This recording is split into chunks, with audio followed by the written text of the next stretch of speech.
मनदेखि गर्न चाह्यो भने त हुँदो रहेछ त।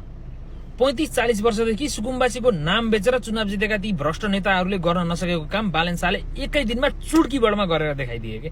मैले यो सोचेको पनि थिएन कि आज सुकुम्बासी बस्तीमा यति सजिलै यति शान्तिपूर्ण तरिकाले डोजर चल्छ भनेर मैले पनि सोचेको थिएन कि। आज मैले के सोचेको थिएँ भन्दा हुलदङ्गा हुने होला, हानाहान हुने होला, पिटापिट हुने होला, पुलिसमाथि ढुङ्गा मुढा पराएर हुने होला भनेको थिएँ, तर त्यस्तो भइदिएन के। जुन ओरिजिनल सुकुम्बासी छ नि त्यो ओरिजिनल सुकुम्बासी सरकारको शरणमा गएको छ। जुन डुप्लिकेट सुकुम्बासीले गर्दाखेरि ओरिजिनल सुकुम्बासीहरूले अन्यायमा परिरहेका रहेछन् अहिलेसम्म।